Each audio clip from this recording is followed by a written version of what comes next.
G'day guys, welcome to 2024 Matty Extreme Auto Caravan and Camping. Big off-grid setup in a JB Extreme Dirt Road. This thing is a beast of a system, as you can see. So massive power system, big upgrade for these guys so they can hit the bush. I believe next year they're going to do a lap. So they wanted a setup to be able to run their air conditioner. So this is the Ibis 4 air conditioners. They want to be able to run that air conditioner pretty much most of the day. And we've been able to achieve that for these guys with this setup. So we'll get techie on this one so I can run down with you what the setup does, what it can do, what it can't do, what it will run, when it will run it, and pretty much I'll label out everything for you guys so you can work it out if you want a system like this for your van. And keep in mind guys, this system can be pretty much fitted to any caravan. Now this system is it's designed for these guys, all right? And if you scroll back through many of the videos that we've created over the years, you'll notice all the numbers are slightly different. The reasoning behind the difference in the numbers is based on consumption, and when you approach the job from a point of consumption, the result is it just works because that's what you require. Now your caravan is not going to give you a power bill, right? It would be great if it could, but it can't. So people like us, what we've got to do is we've got to sit down and work out your consumption. So we know what products, draw a certain amount of power and how much power they draw over a certain amount of time. So as an example, like an Ibis 4 air conditioner will pull between sort of 40 and 70 amps per hour, right, at 12 volt. So, if you're going to run it for 4 or 5 hours, work it on that. Now that's on, say a 30, 33 degree day. Obviously the hotter it is, it's probably going to work harder, but we work that into the equation as well. And you can soon understand the basic size system that's required.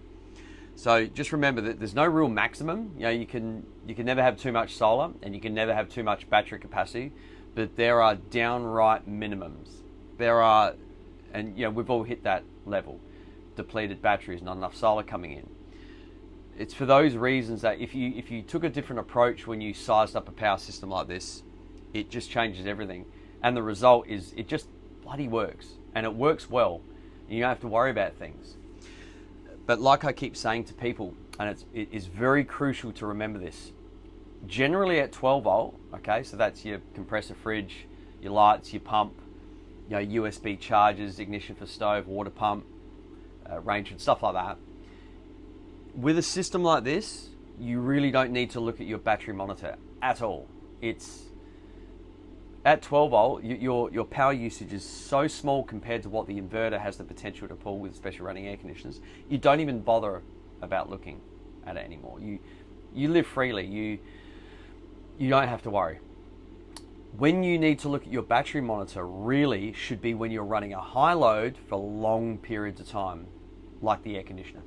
So if you go camping with a setup like this and it's a beautiful clear day and you're in open sky, so you're going to get the maximum solar, we obviously don't have to worry about it as much. Still look at your battery monitor when you're running your air conditioner, but you don't have to as much because you're getting great solar intake. But I'll give you a really prime example. You're on the banks of the River Murray, you're on the banks of any river, you're in a shaded campsite on the side of the beach and the dunes, wherever you are. If you're in a shaded position and it's really, really hot, well, it's obvious your solar intake's going to be, reduced. So even if you had 2,000 watts of solar on the roof and you've got shade spreading over the roof, well, you're not going to get that sort of power, are you? It's a compromise, and you have to understand how the system works and what things you use so you can make decisions. So I try and tell people, don't stress about 12 volt, don't even look at it. But when you run your air conditioner, take note of where you are before you turn it on in state of charge. So if you're 90%, walk away for a couple of hours, don't even look at it, and then come back. And you'll soon get an understanding of the trend. So if you've gone from 90% to say 70%, and however big your battery bank is irrelevant here, we're purely talking percentage of your battery bank. So if you've used 20% over 2 hours, well then you roughly know in the next 2 hours you're probably going to use the same percentage. And if you're lower in your state of charge, if you started out at 50% and you put it on and then you're at 30%, well obviously another 2 hours will go by, you're at 10%. my point is you make decisions on the fly when you're running that air conditioner. That is really the only crucial time you should be looking at your battery monitor with one of these setups that are, you know, quite large. All right, enough of that chat. Let's get into all of the specs of this specific system. Okay, so what we have here is we've got the Victron multiplus 12 3120 amp inverter charger. So this unit pretty much is an inverter charger all in one, and it takes care of mains charging or from a generator. So basically when they plug into the shore power, you pole at the caravan park, a station stay, mains power at home, wherever. When you plug it in, this thing turns into a battery charger and knocks AC through. So power will pass through it and continue to run all of your loads, your air conditioner, washing machine, you know, all of your mains powered devices. And it'll charge the battery simultaneously. So it pretty much, it's set and forget. It takes care of the system. So there's the multi 12 3120 amp inverter charger, factory integrated. What that means is it's tied into the factory system. So there's no extra GPOs laid out that are labeled inverter with a certain amount of wattage you control. No. Your microwave that's plugged into the GPO in your overhead cupboard remains plugged in. You don't have to touch a thing. Quite literally, you go up to the touch screen and turn it on when you're free camping and everything comes on, which I'll show you guys shortly. All of your outlets by the bed, you know, outside, power outlets, wherever there's a power outlet, it will run from the inverter when you're free camping.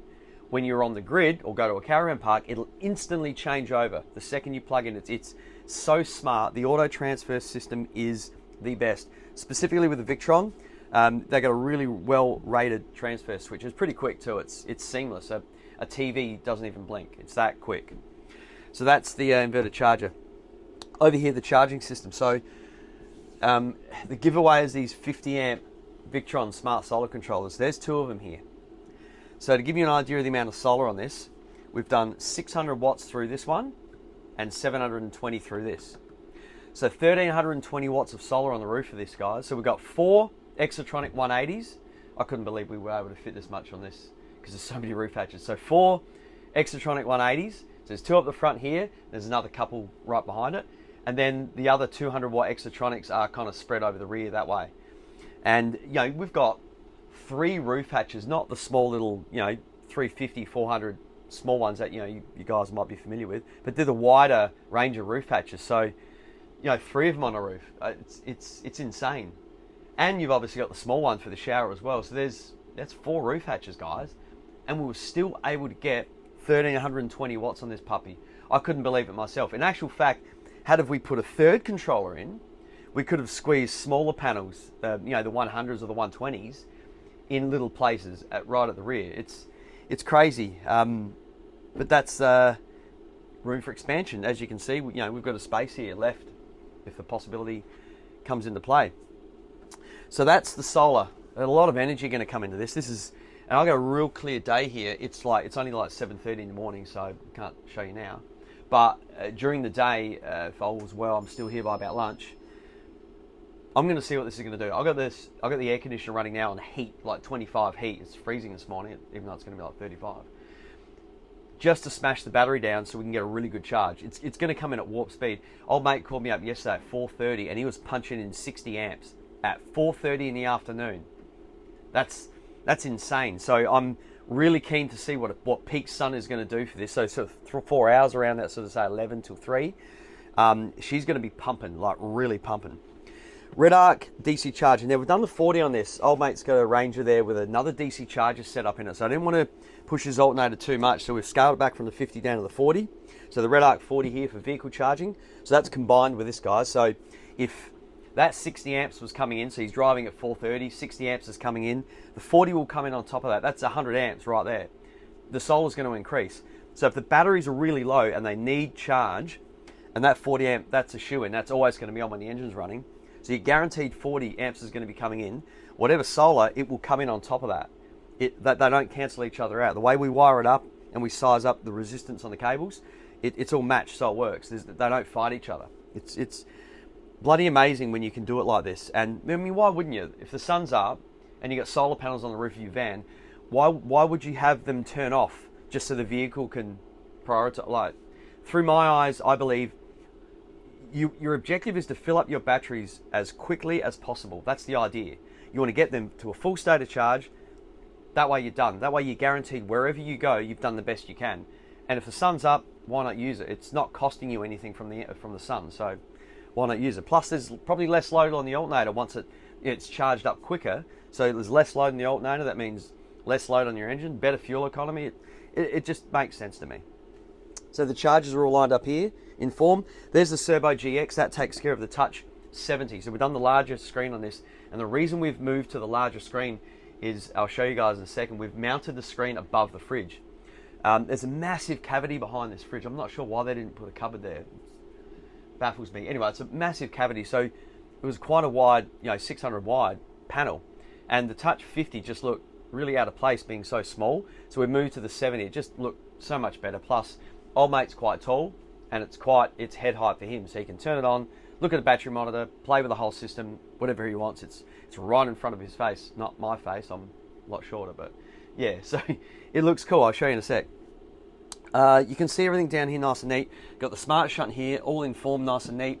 Got the Busman fuses, got the Busman bus system fuses, the LMI system.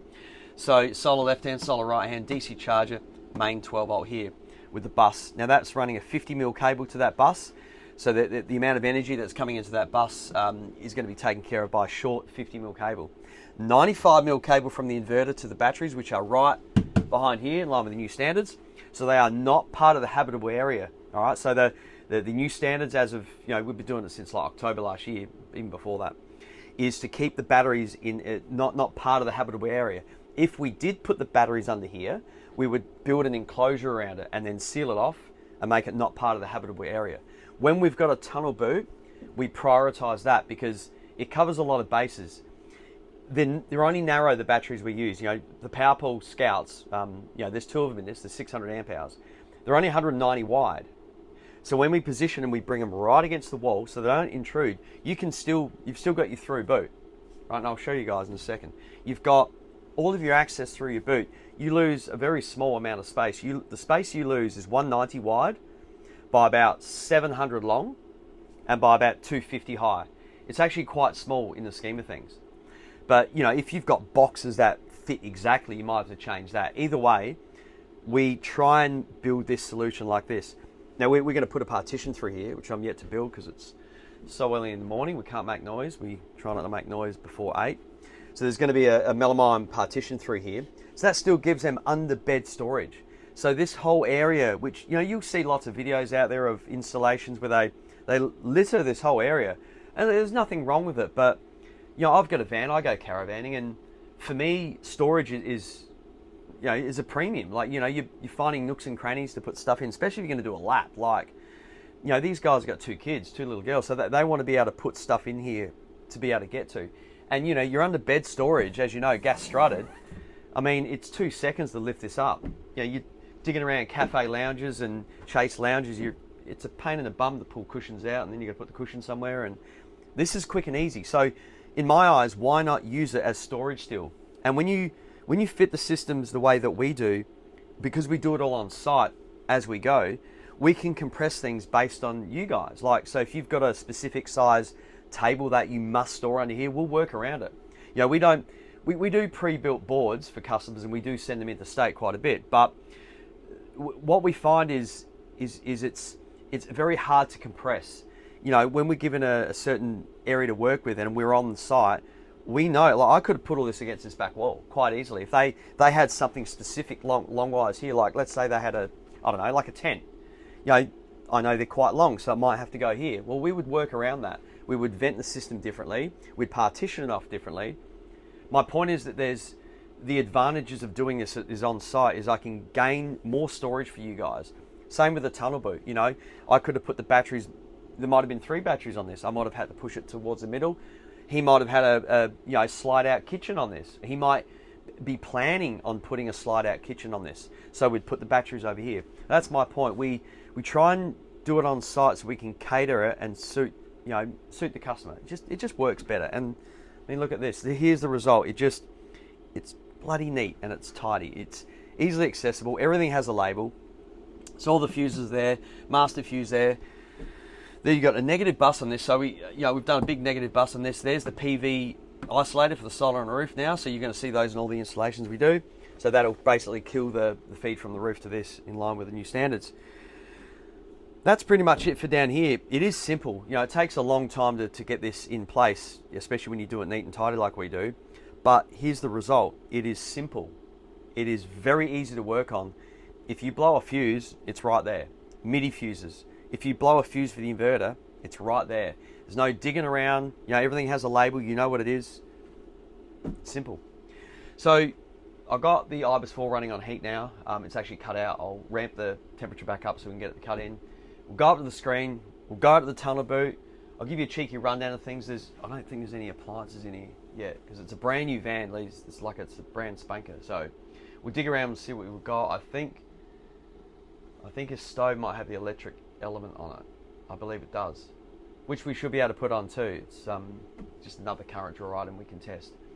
Got a microwave there. I might even pull the old induction cooker out, get that boiling away. Haven't done it for a while. Anyway, let's do that. So there was actually a couple of appliances which are really good, and look what I found. An air fryer. How good are air fryers? We all run them now. So many people have got them. I got them. I got like 3 of them. I got one in my 4-wheel drive, same as this. I've got one in the caravan, so they live in these locations, and one at home. I got a dual one at home. They're really good. They're so quick and easy because they're so versatile, and they only heat up a small space. So unlike an oven, electric oven where it has to heat up a whole space and use a lot of energy. Air fryers are so small, so they use bugger all energy. And this one here is perfect. So we'll put that on, and we'll see what the air fryer draws. Just the air fryer alone. I'll actually shut this down just so you can see what an air fryer does. So turn it off now, and we'll go this one. I'll wait for that IBIS to shut down. All right, we'll turn it off. We'll get the 0 off. Okay, so no watts at the moment. It's up here is what we're going to look at. That'll be standby. So we'll put this air fryer on, and we'll go 15 minutes, 180, and on. Okay. Now let's see what that one draws. They don't usually use a lot. I mean, you can get higher wattage ones, but there we go. So 1360 odd watts. And if you want to know specifically at the battery, you got to remember my lights are on, the fridge is on, the whole show's on in here. So that's actually what's coming out of the battery. So you can see your battery voltage there. So 13 volts at the battery at the moment. We're using 1500 odd watts from the battery, or roughly 120 amps. You can see right there. And while this is running, because that's running for 15 minutes, if you click this and go to menu, and you go into your battery, right? So you click your battery, you'll actually get your time remaining at the current usage. It just saves to do calculations in your mind. But I mean, let's face it, this number's, it's going to be quite high. So, and you can do quick maths. If you work in kilowatt hours, it can be easy, or even amp hours. However you want to do it. If you've got 600 amp hours and you're pulling 50, you can work it out. 3 hours you've used 150, 6 hours you've used 300. And you've got to remember that's just from the battery. You're not taking into account what comes in from the solar. But I always like to work in those numbers because that's kind of like your fail-safe, and it just makes more sense. So that's the air fryer. And I'll go microwave. We'll go microwave at the same time. So this is let's say you're cooking. So let's say you're cooking, I don't know, some spring rolls or a Chico roll. I'm on a bit of an angle, so try and do this at the same time. Cup of water in the microwave. We'll go 30 seconds. So microwave and air fryer. Flip your M before it goes off.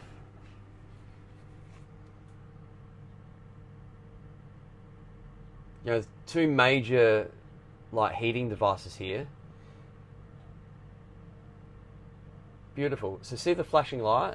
That's your overload. So what that means, anything over about 2400, and you've got about 30 minutes of runtime.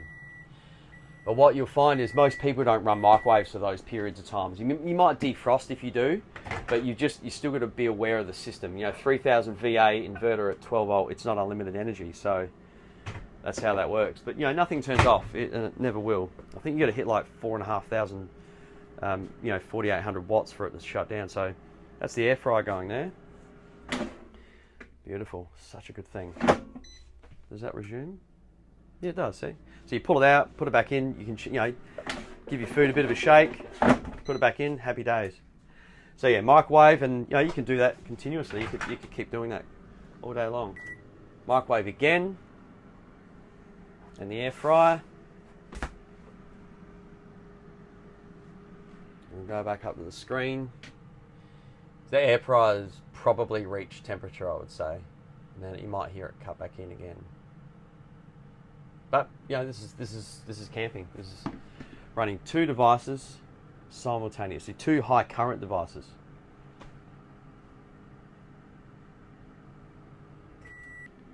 Righto, that cut back in because just the air fryer running again now. So we'll put the air conditioner on at the same time.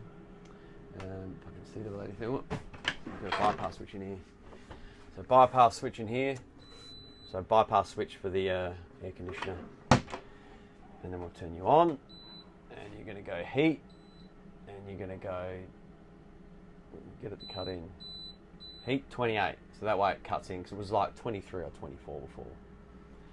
So we'll go heat 28, the IBIS 4. And air fryer. Same time. You're going to wait for that air conditioner to ramp up. It is the inverter style, so it's going to take a little bit, guys. So I'll pause the video and then get back to you. Alright, so we're running now. So that IBIS 4 has ramped up. Yep. You really hear it ramp up on the roof. You can hear it wind up. The scroll motor, the inverter style air conditioners, they ramp up. I think that's why they call the original one the Harrier. Sounds like a Harrier jet. So there you go. You got an air fryer running and the IBIS 4 on heat, which you'll never really do, but if you do it, this is what runs. You know, if you got the remote for your air conditioner beside the bed and you got that going, the air fryer going, you can still run it, but you can see what we're using from the battery. Oh, the air fryer just shut down. So that'd be the thermostat and the air fryer kicking in and kicking out. And just keep in mind, guys, that like if you're going to heat up your van, there are better solutions. You know, diesel heating, gas heating for off grid, and if you're smart about it, you can still run these like I do. I got the Harrier. I do it because my diesel heater remote. I don't have a like a remote for the diesel heater. Plus, you might be at a caravan park and your exhaust for your diesel heater might be right next to the awning of someone else, and there's kids in there, or there might be a baby in there. It's a bit frowned upon having a diesel heater pumping away on a real still morning and just flooding it with smell. You don't want that. Not that diesel heater smell, but maybe there's just you just don't want it. I would rather, especially if you're only going to run it for an hour or two in the morning, just to warm up your van so you can get out of bed and the floor's not cold and whatnot. It's just easy to grab the remote and put this on. I mean, that's what I do. Just roll over, put it on heat 30, go flat out for a couple of hours, if that. You're sweating chops off. Like with an hour of running this on like flat out heat, is that muggy and like stuffy in here? It's too much. But that's what you can do with a system like this. And by the time you've turned it off, the sun's starting to come up. You're probably going to go for a tour or a walk during the day. You come back in a couple of hours, you've replaced that energy, especially with the amount of solar that these guys got. 1,320 watts. I'm real keen to see what sort of numbers this thing pumps in. All right, so outside now, here's the tunnel boot location for the batteries, and here's our vent to atmosphere. So this is a sealed enclosure and not part of the habitable area. All right, so this is your tunnel boot. As you can see, we've got the two batteries. So even if I stand to the side, it's only like 190 mil that sticks out. So have a look at that. Still plenty of room to put all fishing rods, your awning poles, whatever, all your long stuff can still go in here quite easily. And this is expandable, guys. So 600 amp hours of PowerPaul lithium here, 620 to be exact. But we can actually add another 2 more batteries if you really wanted to around there, and we can tie it straight in. How good's that? There we have it, guys. 620 amp hours of lithium. That's about 8 kilowatt hours of lithium battery storage for this off-grid setup. We've got the multiplus 12 3120 amp inverter charger. We've got two 50 amp smart solar controllers. We've got the Redarc 40 amp DC charger for vehicle charging. 1320 watts of roof mounted solar on this. 3 200 watt exotronics and 4 180s. And we've got the servo here with the Touch 70 interface to control all the products down here and play with it and see and monitor and do whatever you need to do with the system. Isolations, fuses, massive system, guys, to get these guys set up for pretty much the lap of Australia, running the air conditioner and air fryer and, you know, microwave and washing machine, whatever you guys want, hair dryers, the full show.